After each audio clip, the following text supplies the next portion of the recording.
This is Colin Digits. I'm here live in the Digits Club. Got the guys from Arena today, gaming and playing your favorite games, right? While getting points, which then hopefully grow into bigger things and beyond. Welcome, guys. I appreciate you guys being here. It will be very interesting to see what you guys have for us today. Pleasure to be here. Thanks, Colin. Yeah, awesome to be here. Excited to talk about Arena. The whole platform as a whole, right, is basically the whole crypto gaming is new games that people play and they can earn tokens. And the whole Arena system, as far as I can see, is a platform where you play your original favorite games that you could already play, connect them to Arena.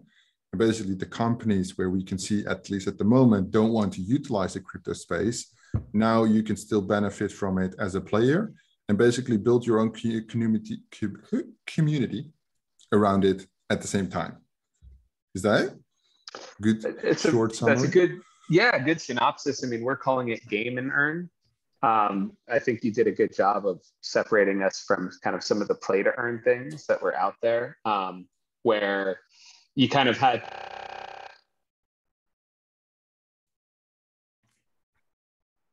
Oh, your voice is gone. Yeah, Chase. he's so into it. He's like, no, we can't hear you. That's the thing. Chase, we can't hear your microphone. But they got disconnected, maybe because he got a phone call. It's all good. Could you give us a small intro on the platform instead while he gets that fixed? Yeah, so like you were saying, like the big distinction we're trying to make is like the game and earn versus play to earn. Like we're all gamers and come from gaming background. I've worked at indie game studio in Boulder, and then I've been into crypto and building kind of decentralized apps since like 2016. I remember me and my roommate built a like Pokemon trading card marketplace on Ethereum in like 2016. So I've been really into like the trading stuff and the gaming stuff and stuff for a while. And I think the play to earn space really captured my imagination. I was like, this is super cool. Like, it's really cool to see all these gamers come around and do all these things. And like the tokenomics was always really interesting. But I just was like, this is still just like such a rough draft of like where this is going to go in the future. But building games is super hard, and building fun games is even harder. There's AAA studios. Yeah, there's AAA studios that spend millions and millions of dollars every year trying to build one game that might capture gamers' attentions for a month. Like that's like the lifespan of these games. And so just in the long term, it feels optimistic to think like just an exciting token is going to keep gamers interested. Like I think that phase is going to kind of run its course, and people really just want to earn by playing the games they already love. And so that's kind of like a lot of the game and earned was like, I still love playing Valorant. I still love playing like some really old games on Steam, and it'd be really cool if I could start earning and start participating in some of these like really advanced Web3 economies by playing, Age of Empires 2 or Diablo 2 or these like games that are 20, 30 years old. It was something that like got us really excited and something that really resonated with a lot of gamers when we started talking to them and showing them the platform. Yeah, that makes sense. I think that's definitely an opportunity. I like the part, like I said before, where the adoption comes into play. You would like to do it, but you can't because the company behind it is being corporate right now, right? They will make the shift, but just not right now, right? They'll just wait, get the adoption first, and as soon as they see like, oh, the risk is a little bit gone, we can make more money, then they'll make the move. And basically that hub system I really like. In terms of your individual experience, right? You coming from like the more game background already, right? With the creation of, well, apps. This is some type of app, right? The platform is the same thing. How do you guys basically complement each other on like the whole thing? Is it like the same background, or is it like quite diverse? Sorry, I think I'm back now. Sorry about that. Yeah, you're good. All good. So I'll give you just a bird's eye overview of the team structure. So it's basically 5 engineers and me. And I worked very briefly as an engineer a ways back. So it's a super technical team. And we all come from crypto. And how this thing kicked off. So Charlie and I, we met because we were both working at Shapeshift together.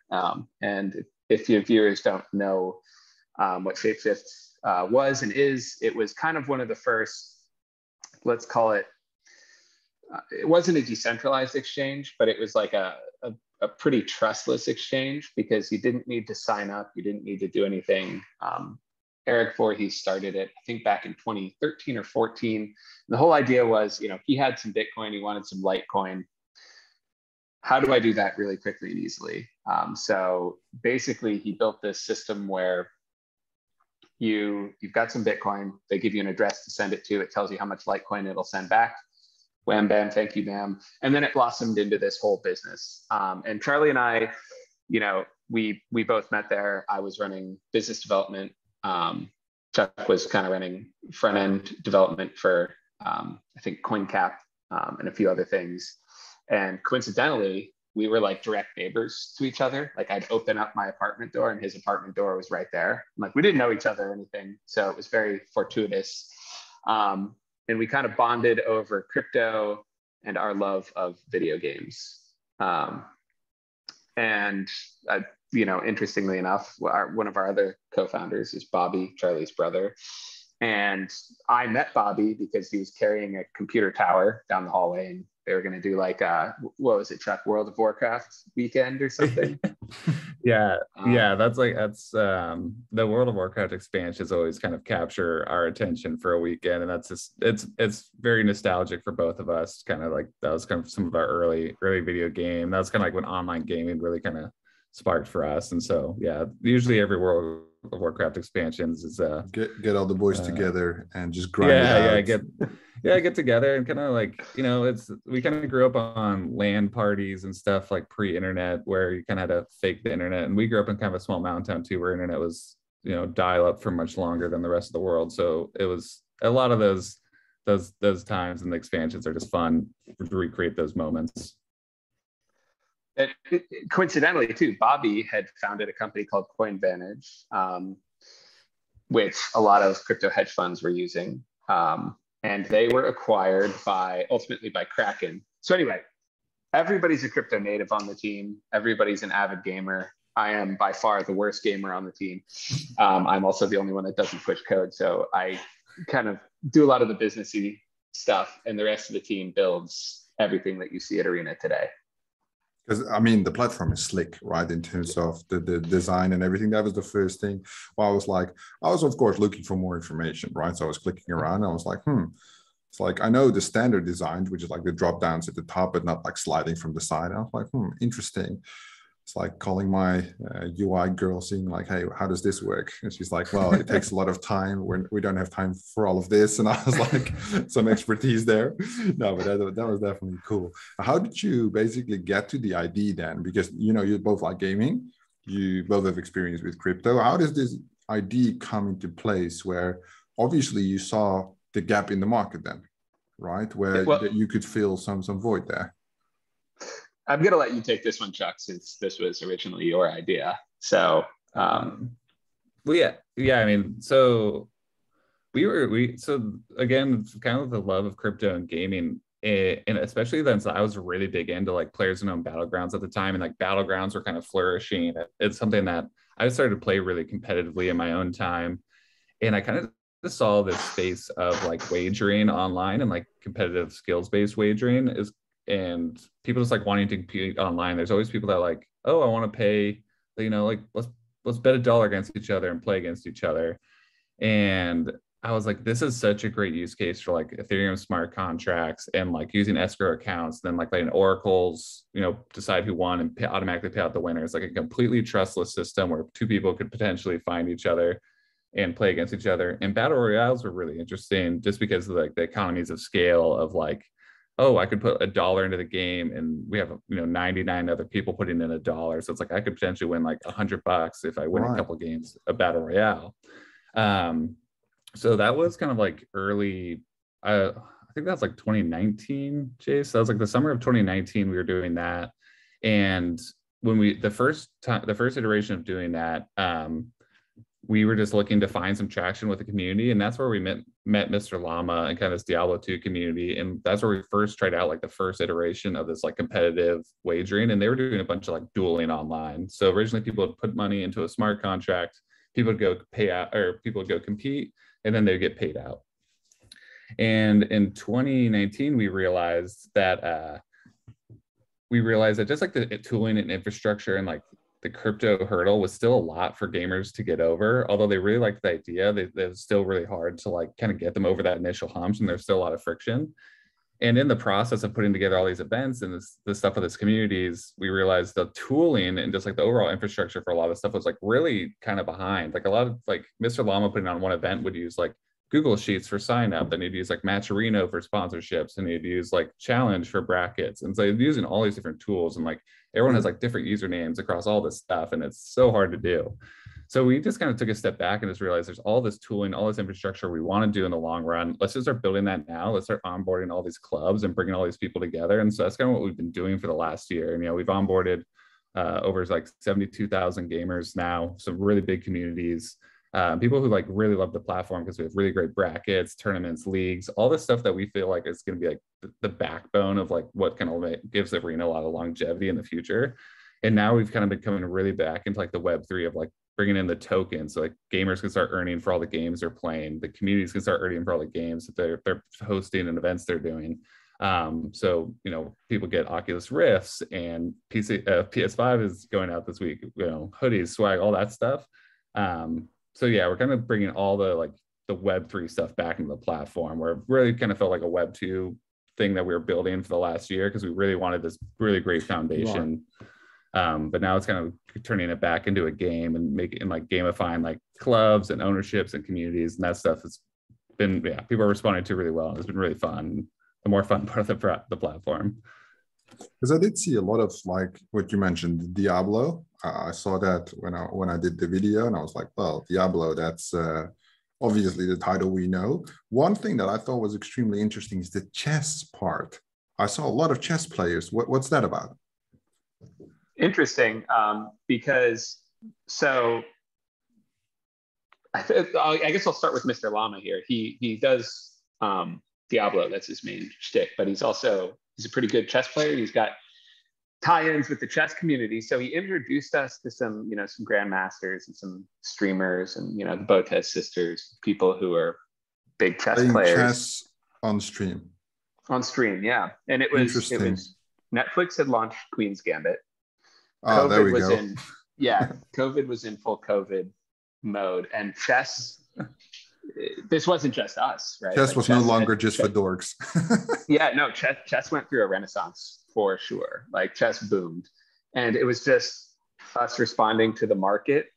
We courted a lot of big chess streamers. We still work with a lot of them, and that's the origin story on why chess is so big on Arena. Makes sense. One question, because both of you are gamers. So I play RBG in World of Warcraft, right? So the only thing I do, PvP, that's what I like for the last 15 years. So yes, that's my running 8 businesses. If I have any time, yes, and nobody knows this, I play like 1 hour of PvP a night, log in, play the RBG, have my whole team set up. I always get a spot, done. My question for you guys, because you're gamers, and I think I'm one of the unique ones. I never watch streams. I hated to watch people play. I like to play, right? What's the thing about watching other people play? Because I think it's huge when I see all these kids watching these Fortnite games, esports tournaments. They're like thousands of people watching these guys. Has it something to do with the culture, the community, the following? What makes it so great to watch somebody else play the game that you could also play? Yeah, so I think difficult question. It's a super good question, because I think that was the big reason nobody thought something like Twitch could ever exist. Because logically, it's like, why would you ever watch someone play a video game? You're probably already at a computer that can play the game. Like, why not just play? Yeah, and then someone just chatted, it's chill, like gaming without any effort yourself. And I think that's like, there's a lot to that too, which is like, it is a much more relaxing experience than gaming. For me, like when I play video games, it's like, that is just, I'm like sweating, I'm like just so active, and it's like a lot more passive. But I think you kind of touched on it for a second, which is I think a lot of people start because they hear someone in YouTube or they see someone that's really good. Like I started watching some guys, because I was always a rogue in World of Warcraft, and then I moved to a warrior in one expansion. And I started watching a guy that was really good at warrior because I wanted to get better at the class. I started watching Twitch because I wanted to like watch professional play and see how they did it and like learn a lot. Okay. And then I kind of stayed. Yeah, then I kind of stayed for communities. Like I kind of stayed because like this guy was really funny, or like I met some people in the chat, and like every day I'd show up, like the same people would be there, and like so like the community aspect is definitely like the subculture kind of thing. Absolutely. So I think it's definitely like there is like like these channels kind of form these little identities and communities, and I think there's like a lot of enjoyment that comes from that. I think it's like for me, it's like pretty cathartic. Like it feels very like just like turning on Twitch or like my favorite streamers at the end of the day. It just feels like, yeah, it just feels comforting in some weird way, just like be back with the community. So I do really, it's definitely you're not alone. There's a lot of gamers who don't like Twitch. I know Chase never doesn't watch a lot of Twitch either. And a lot of gamers, there's much more, they like to play when they have time. And well, so maybe that's the thing, because of the time limit, right? Because maybe my things would be different if I would have a lot of time. And I think it's like a priority kind of thing, right? I prioritize all my businesses over everything else in my life, right? And also the gaming has become less and less important over time. But it used to be a huge part of my time. I think on my main Paladin, I have 386 days playtime, right? On just that one character. I will never let it go, because you can't let it go because you're so still obsessed with it over time. Anyway, circling back to Arena, the platform, one major thing is obviously we look at things from an investor point of view. That's the big thing, right? The mint coming up, the token, potentially, I hope when the market is a little bit more stable, right? There's big plans. Even from the about section on the website, there's no white paper yet, but we could definitely see how things are set up, right? The key points that are listed. What would be the monetization point right now for the platform? Is there anything that's being monetized? Or because I see like you're giving away a PS5, that costs money. There's some merch stuff going on that costs money. And obviously you could buy the merch in the shop as well. But if they grind these points, how does that work? You're talking about our platform revenue model, here, right? Like where we, sure. It's a great question. So early proof of concept Arena, before we got any funding, we did test to see what appetite sponsors, advertisers, brands had to put their name, put their logo, put on events like things that we've done with chess, like things that we've done with Diablo. And the first event we ever did, we did in concert with HP Omen and with SteelSeries, and it actually went really well. So once, as a proof of concept, we said there's revenue in brands, sponsors, advertising. We decided to focus on growth, but that will be, it's a very boring vertical on a Web3 kind of, idea to talk about. Because normally in Web3, we're like, throw money around. We just grab all the money everywhere. But this is more of like a Web2 structure where you're pulling brands for like longevity, it sounds like, and not like quick buck. Well, yeah. So there's simple things that brands or sponsors could do. Like, we're going to have 100,000 people as part of X tournament with Y game. Do you want to sponsor it? It's boring, but it's proven business model and it works. And I just kind of want to get this out of the way before I talk about the more interesting revenue models. But those things they'll persist. We'll monetize those, and that will continue. Now, as we get into more interesting Web3 things, we can do things like, let's say a game publisher, let's say an indie developer, for example, has a game.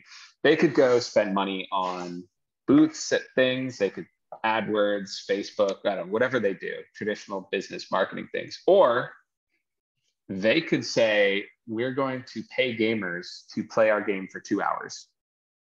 And Arena is set up to do that perfectly. Interesting. Right? So for the adoption, for the testing, for the feedback, it could include any stage of the game development process. Yeah, absolutely. That's and crazy. They can... Is that shown on the website currently? Let me just pull up the website for somebody who hasn't seen it yet. right? No, we haven't actually built. So we have some. I don't know if we can share this. They're probably super old, right, Charlie? Like those sponsor portals and those partner portals and things. We have places that they're not launched yet, but where people, it gets pretty, you can drill down into the data and you can kind of define what you want. You know, you can say we're only paying for this if it gets X number of people. We want to target these areas, because obviously it's important to give people value for money that they're spending on sort of marketing, sponsorship, and stuff like that. So we're going to be very, very specific, purposeful, and precise with those types of opportunities. They're not live yet. The things that we've done in the past have been very manual, like, hey, here's a potential deal. Here's how many people are going to be involved in this. Do you want to sponsor it? It's like you do the deal. Yeah, but I mean, it's good. Like the thing is, what I'm always worried about when seeing platforms like this is if the monetization comes when the token finally released, and you're bootstrapping all the way, which is fine, right? But if there's no supply of funds, I mean, you guys must be passionate founders, but I don't think you want to go $1 million in debt because you're so passionate, right? And we do see this quite often, like people pulling in way debts. And I'm like, if you have a functioning platform, there's so many opportunities to monetize. Doesn't mean you have to sell out or do crazy stuff, but yeah, like sponsorships is huge in the gaming, at least. Yeah, nobody wants to sponsor me. I also want like a Metaverse banner. We didn't want to go into the funding model that, I mean, obviously, like Charlie and I worked through Shapeshift through the ICO boom. Like I've seen all of the funding mechanisms that people have used so far. And ultimately, unfortunately, a lot of the ways that people have done things have been on the backs of or in spite of their community. So whatever we do, like we do have investors and backers and people who really believe in Arena. And I think what's going to separate us is that when we do launch things, it's going to be for the benefit of our community, our users, and people who believe in the project. Like we don't need people's faith in the sense of like, give us your money so we can build something cool, and then maybe you'll get more money in the future. That's not what we're going for at all.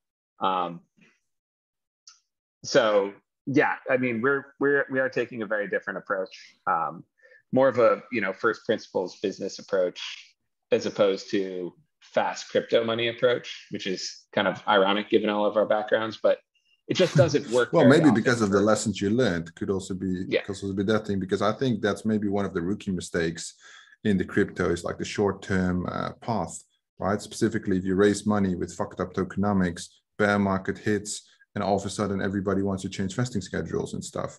Yeah, I mean, like, I think you should have thought about that before, that the market is not bullish forever. Like if you don't know basic economy of supply and demand, how can you run a company?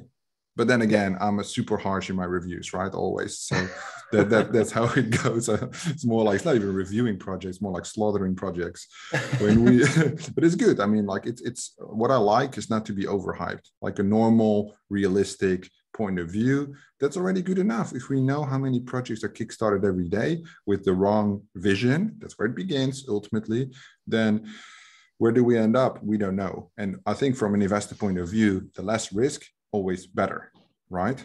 The merge, right? Is that like a print on demand thing, or how does that work? Just my personal interest, because I would do print on demand if it was me. Yeah, we do print on demand. Yeah, managing inventory is not a business we really want to be in. 100%. Everything's done. Yeah, so that's like we do merge for engagement and for fun stuff, and like we all personally just really wanted Arena stuff. That's how it all started. It's like, how do we get our own swag, because we just wanted hoodies and stuff, and then it kind of just spawned into we had a marketing budget for some boxes, and people loved them, and which, like, I thought everyone would be bored to death by swag boxes at this point, but people still really love them. People love them, and so we've been doing those. But yeah, we use all print on demand. We don't. I'm always arguing with marketing teams because I also hate anything merch, right? I'm like, there's no money in it, and everybody keeps telling me it's not about the money, it's about the branding and people. And then you see people wearing your brand. So I have one other like marketing company, and then people wear these shirts all the time. You get like 100 people on a call, and all of them wear these shirts, and I'm like, you feel a little blessed when you see your Oh, brand being displayed all around the world, or at a random conference, you're shaking some people's hand and somebody's walking with your hoodie and you're like, hey, I know that brand.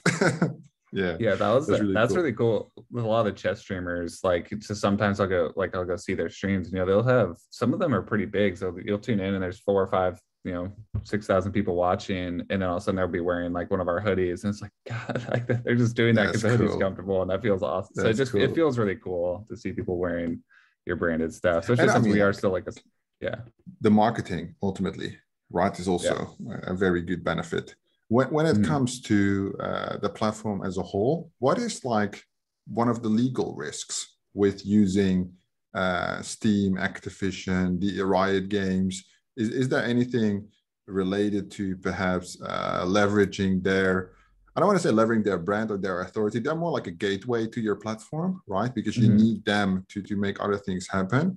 Is there any like legal risk there, or is it like yet to be determined or whatever? We've looked very, sorry, Charlie, you want me to go, or you got this one? Yeah, go for it. We looked very, very closely at terms of service. It actually informed part of our business model, because there are certain things we can't do, and we always make sure to stay within the confines or to seek permission if something is required to seek permission. Everything that we do is fully above board with like whatever, whether it's a publisher, a gaming platform, a game, whatever it is, we have to stick within their terms of service, because it's a business continuity risk. Now, the thing that sucks about that is we have to read terms of service for, like, have you ever read a terms of service? It's terrible. Never. Like, no one does. But we actually have to do that, which is kind of interesting. We also, we have very, very good lawyers. We retain Fenwick. This is just something we couldn't really play around with or roll the dice. So we incurred the time and the cost to make sure that we're on the right side of this. And hey, these guys can change their terms of service, and we will adapt, and we will make sure that we're complying with any platform, game, publisher. We'll make sure that we're adding value to them and playing by their rules. We don't want to be in any kind of pissing match with a massive entity like that. Yeah. So looking from a business point of view, let's say fast forward in the future, everything is great. Everything will work out exactly as you want. Steam now starts sponsoring your events. Huge, right? They blow up your platform. All of a sudden, they would make you an offer, $80 million. Would you take it? Or is there something you would want to build on top of Arena? So normally what we see is we either dive into a product, or like us with Digits, we expand the products, right? So it's ecosystem type thing. Nobody can offer me any type of money right now to sell Digits brands. Why not? Because we're expanding everything so quickly. It's not done yet, right? And I'm an entrepreneur, so at some point in the future, one day or 50 years from now, I will sell it, right? Because that's how it goes. But I would still want to be involved. I know, because I have so many businesses which I care less about. This is more of like a passion thing. That's I think super interesting. Are you going to go internal on this platform and basically try to dig out everything you can, make it like perfect for the user, exactly their dream product? Or would you say, oh, maybe we add console option to it, or this or that, like, and stack, make it like Arena powerhouse in terms of different tools that they can use?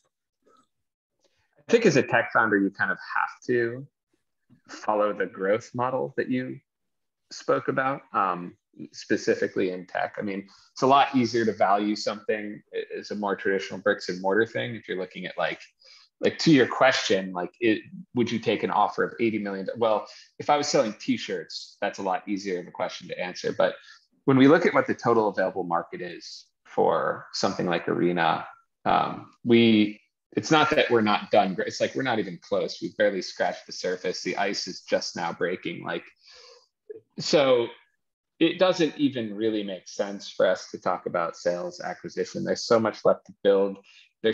We're not stuck in like a single, Steam vertical too, like you mentioned. Like, there's Riot, there's PSN, and that's just, even that is contained within one vertical of what the business and what the roadmap has in store. So there's a lot more to build before we could even consider anything like that, like super early days. I mean, so building it is. Building it is, yeah, absolutely. I like Yeah, it. yeah, I mean, like if it's built to sell, it's built to sell. It's also fine, right? You can build amazing products nonetheless, because either way, if you build to build, you have the motivation, and build to sell, you also have the motivation. But if founders don't know which way they want to go, that's a problem, right? Because then you get stuck. Interesting. Yeah, I've never actually heard that before, but I don't think I disagree with you. So I think it's a good point. And yeah.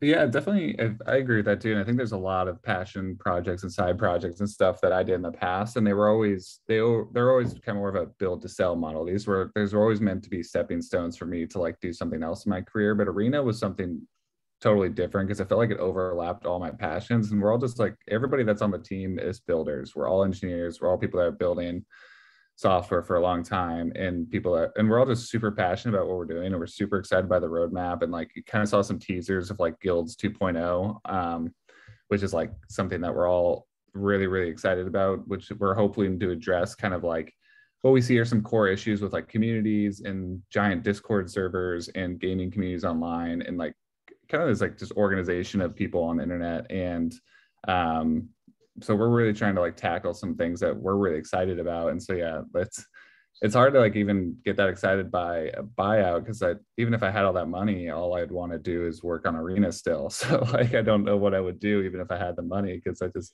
is what I'm excited about.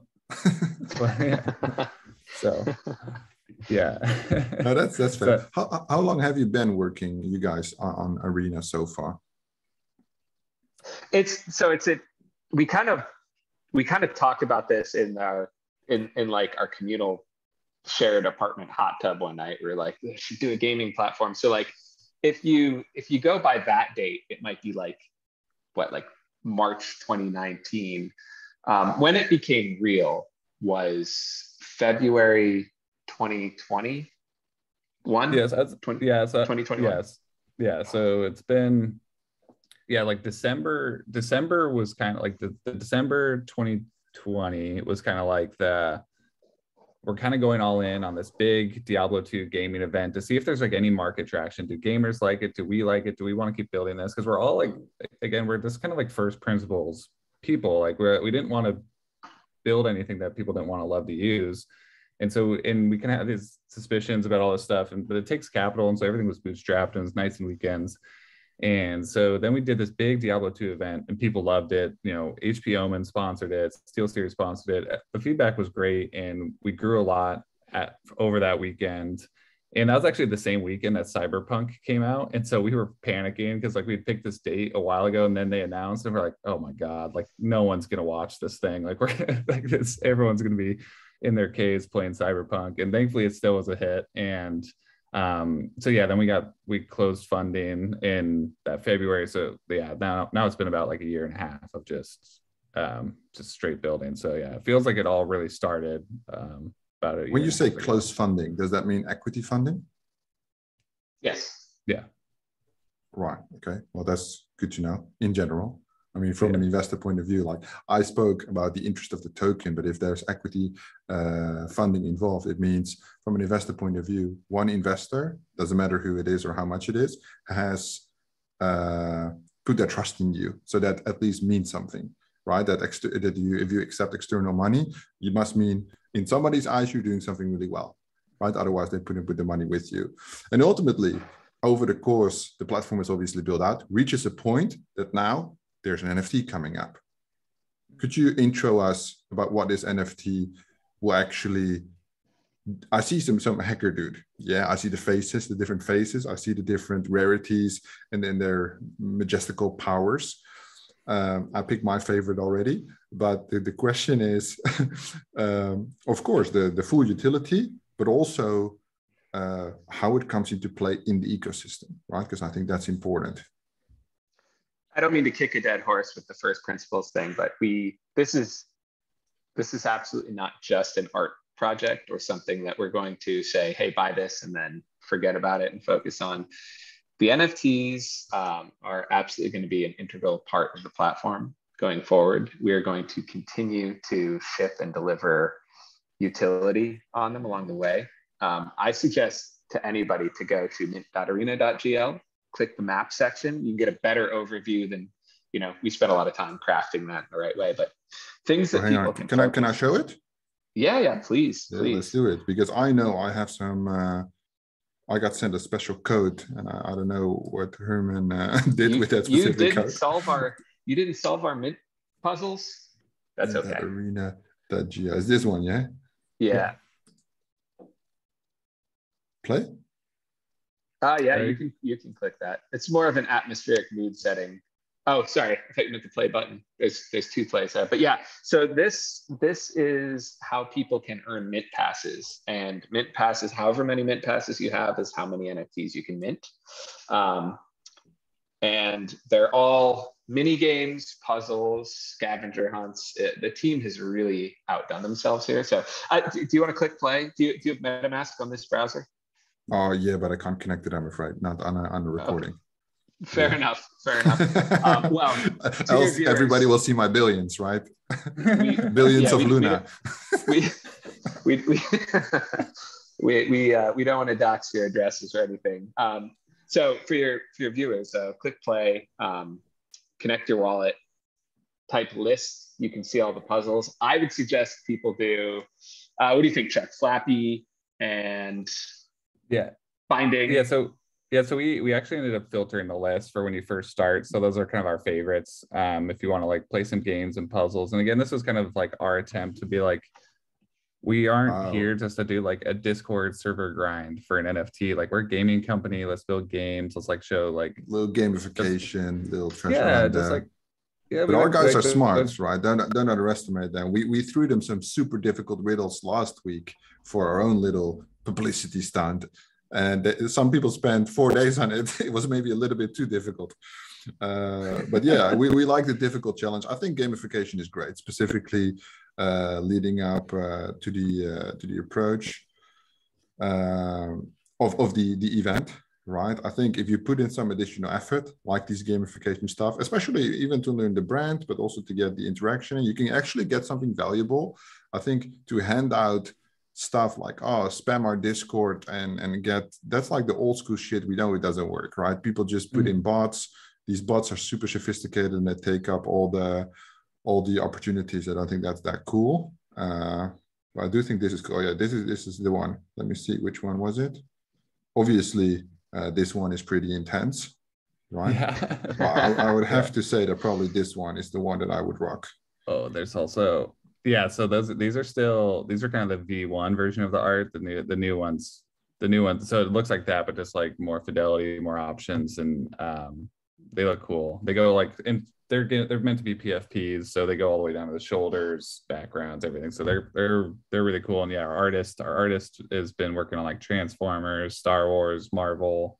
Oh damn! And he's working on he's working on a new secret Star Wars project that he won't tell us about. So I've been trying to get that out of him because I want to know what he's doing now.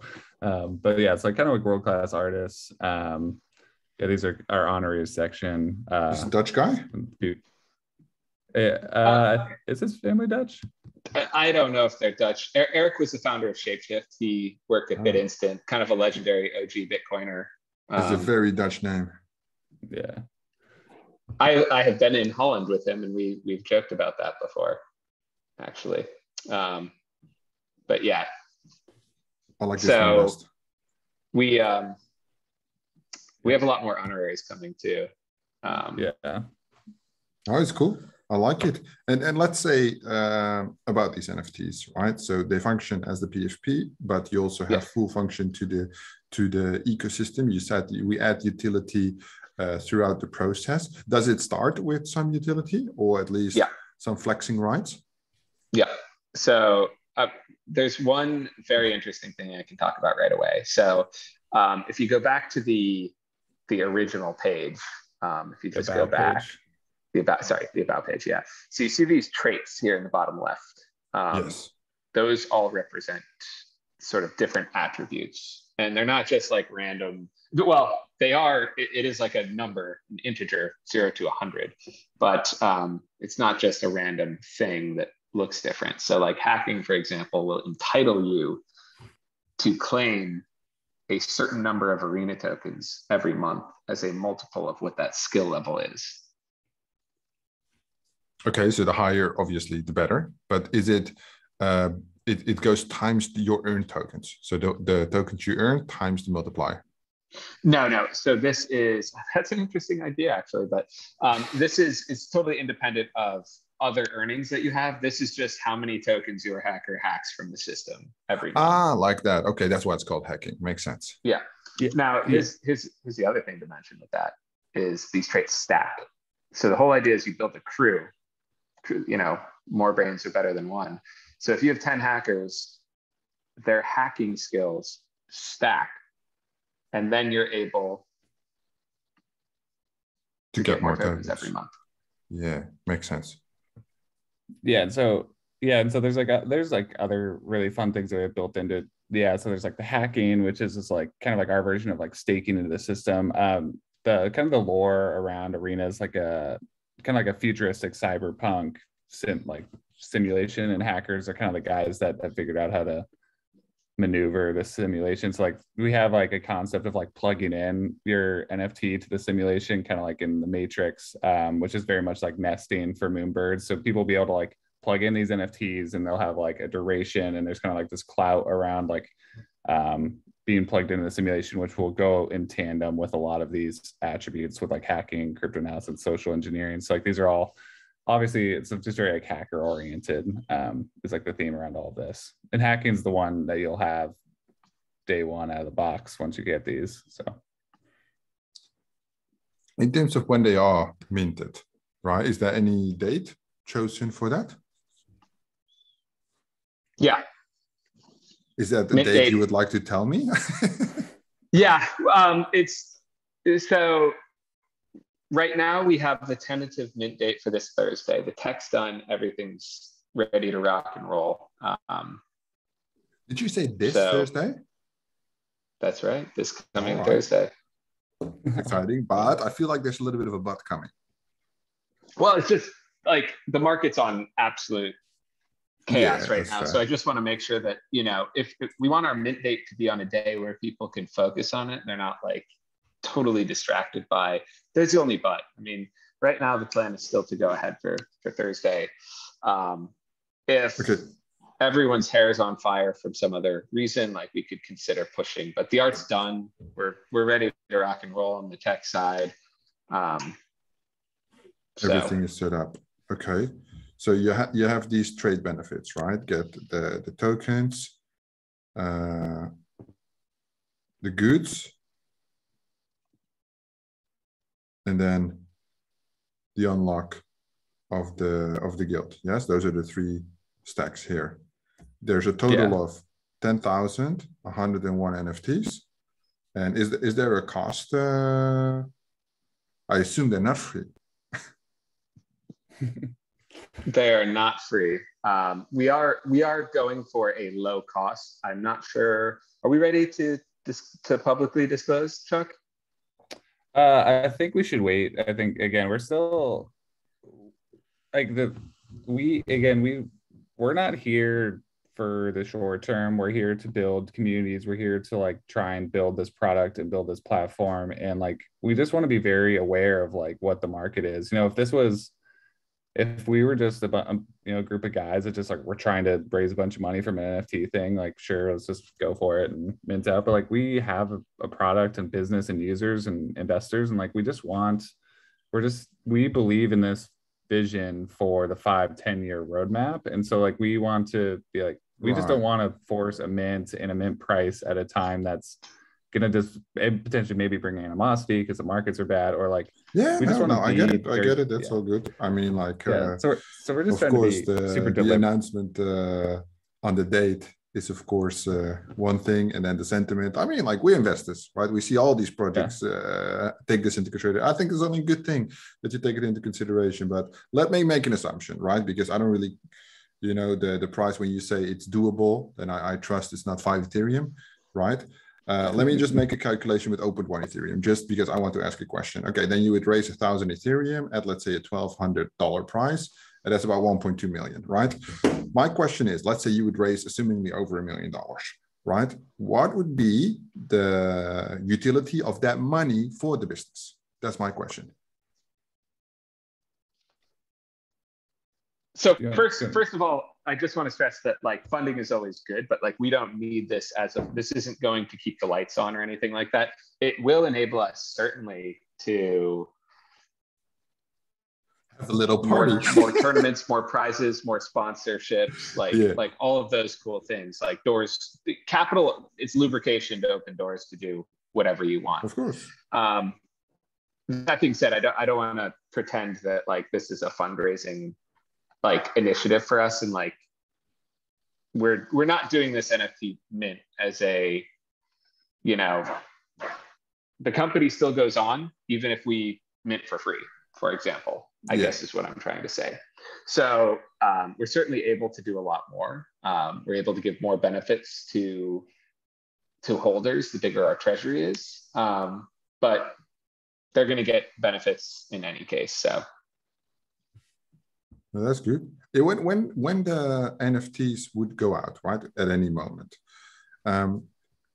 would that impact or not impact the token deployment, like the official token, like any idea or whatever would happen thereafter? Anything like this? Well, once we get the mint out of the way, we can focus more on, you know, token deployment and getting the token out. I think both NFTs and fungible tokens are kind of integral parts of the Arena ecosystem as a whole. So it's just like we are a 6-member team right now. So there's only so many hours in the day, and so hard you can push yourselves. But no, these, like, I think all of these things are going to be elements of Arena in perpetuity. And then of course, with the tokens, there is a fundraise to it. Is there any connections that you guys have looked at in terms of like interesting partners in regards to, because that's like true Web3 shit, right? And with your background, then it's like the classic raise money. And I mean, like bearish, bullish, it's not more difficult to raise money right now, at least what I hear from all my VC friends that whisper the deal flow back to me. It's still going as strong, right? These bigger companies that look on macroeconomic scale, unless of course TGE events, this is what's getting postponed because that's like where retail comes in. Do you feel like, well, maybe a better question perhaps is, what is the Arena token timeline that you have in mind for this? Months, I would say. Again, like we're NFT brain right now, just because like that's been our total focus. But it's not to say we haven't worked on like preliminary ideas for the token, what it's going to do. I mean, you can see we have something live in our system that acts as a marker right now. So there's clear use cases for a token. I would like to say that we're looking at this summer for the token. To start seed or to finish public? Undetermined yet. Yeah. Okay. So yeah, like I will have firm answers for those probably in the coming weeks and months, but we just haven't finalized. And like those partnerships that you spoke about before, like we're definitely forming those now. Those things are happening behind the scenes. We're just not ready to make any announcements yet. Yeah, no, that makes sense. I mean, the tokenomics are always a secret until they're revealed, right? That's fine. That's why I always keep asking. I just keep pushing until I get what I want.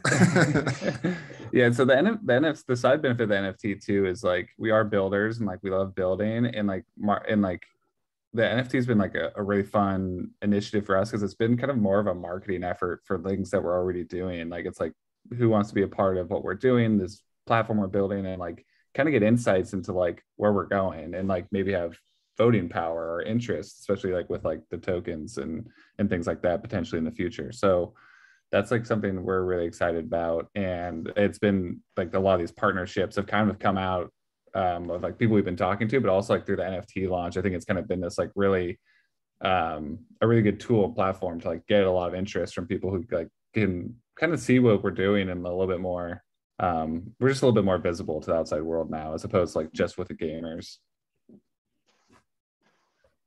Yeah, that makes sense. This is interesting.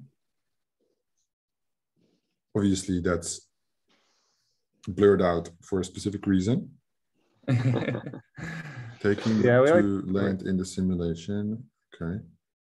You already started your riddles publicly, right? Now everybody's going to try and decipher what that would be. Is that something, would you, so let's say you drop this collection, yeah? 10K pieces. You have 70,000 people on your platform. Likely that sooner or later, these NFTs will be gone. Would you ever then consider like a second batch, or would that look different? Would you not go with the hacker team? You basically do a follow-up, or is that something you're not interested in exploring? So there will only ever be that, 10101 of this Genesis mint. These are going to be, I'll call them most powerful NFTs in our ecosystem. We will absolutely sell other NFTs. This is another one of our revenue models. We'll sell NFTs as consumables. We'll sell NFTs as items that bring benefits. We'll sell NFTs that might get you one aspect of one of the traits that these things do. The sky's the limit kind of on what we can do with NFTs, but these are kind of going to be the penultimate NFT in our ecosystem. That makes sense. Yeah, because obviously from a revenue point of view, it's like one of the stronger things. And if you control the platform, it's only natural to integrate that over time. Yeah, that's fair. When we would look at like the platform as a whole in terms of, here we have all the names. This is obviously important for people that want to do things, but the fully doxed everything. Is there like a LinkedIn kind of thing as well? I don't know if I can click on this or, oh, there we go. I always speak too soon. First, you need to have a look, and then that's like the investor thing, right? Our little research checklist. But that's cool. When you would look at like the Arena platform, right? Let me just pull up the dashboard one more time. The things you would like to accomplish. Let's say while the market is bearish, right? Because we would assume, I think that's very important for everybody to take into consideration. While that happens, crypto products function the same, but to the appeal of users, different than what they do in the bull market, right? In bull market, everything is amazing, everything is great.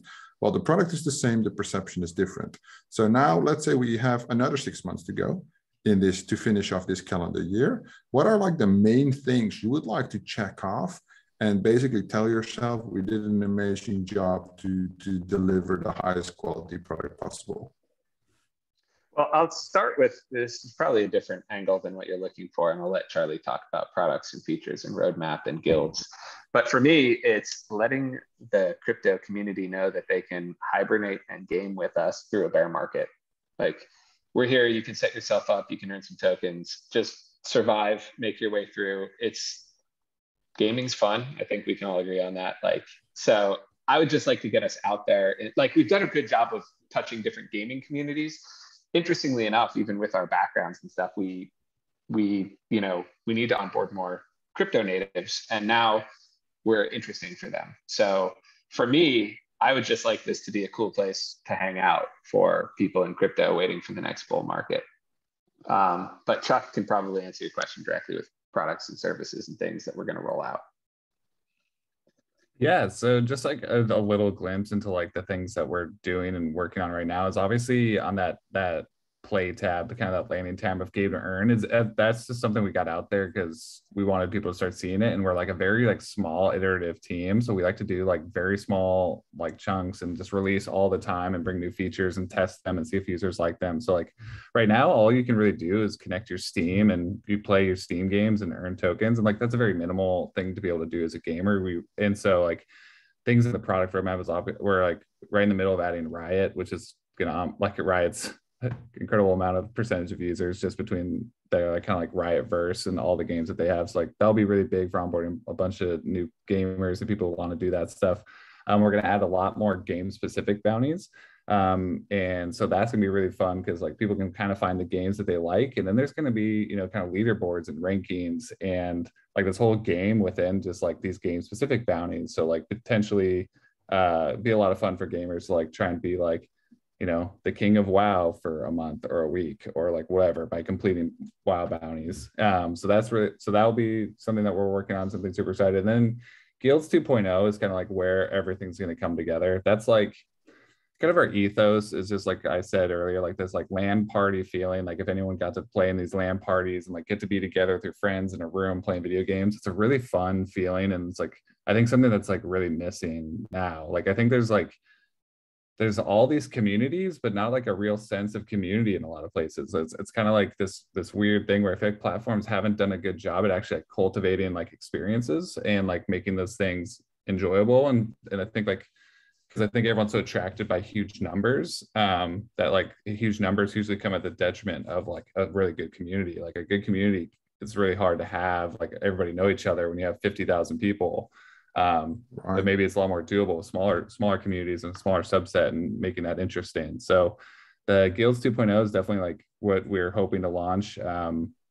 We'll come out this year and hopefully come out later this summer because we build really fast and we're really excited by it. So that's just like the first little teasers, and we've started putting little teasers out every week. And that's something that we'll be working on super actively. And I think it's going to be like where I think Arena is really going to the long term, where our token, our NFTs, our community, our bounties are all going to kind of come together in these guilds that are going to be coming out this year.